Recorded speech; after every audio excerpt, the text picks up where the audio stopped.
বন্ধুরা দেখো, আমরা শ্রী শ্রী রাধা মাধব মন্দিরে গেছিলাম। এটা লালবাগের কাছে প্রসাদপুর বলে জায়গা আছে, সেইখানে এই মন্দিরটা স্থাপিত 1609 সালে। তো কালকে দ্বাদশীর দিন মিলন উৎসবে আমরা গিয়েছিলাম। খুব সুন্দর মন্দিরটা।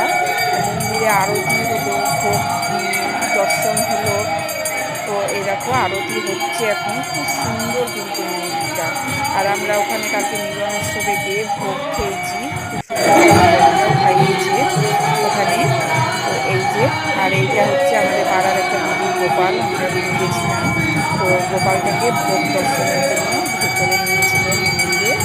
এই যে ঠাকুর মশাই, উনি আরতি করছেন। আরতিটাও খুব সুন্দর লাগলো দেখতে, তো তোমাদের সঙ্গে ওই জন্য শেয়ার করলাম।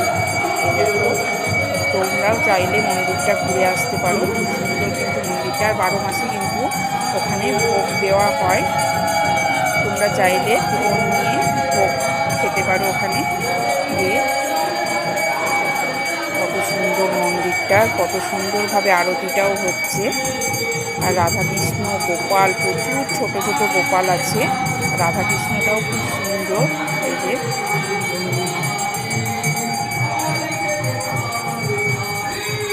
সম্পূর্ণ আরতিটা তোমাদের সঙ্গে শেয়ার করলাম।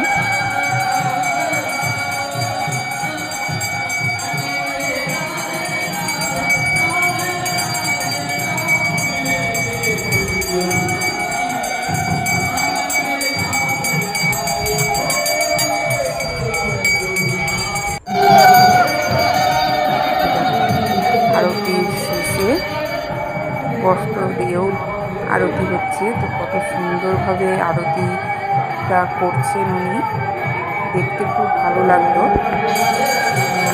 তবে আমরা প্রথমেই গেলাম এখানে ভোগ খেতে,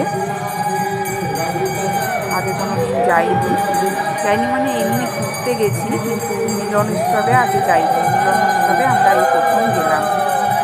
কালকে শেয়ার করা হয়নি তোমাদের সঙ্গে, তো আজকে করলাম। অবশ্যই দেখো, আর ভালো লাগলে আবার শেয়ার করে দিও তোমরাও, যাতে আরও 5 জনা দেখতে পায়।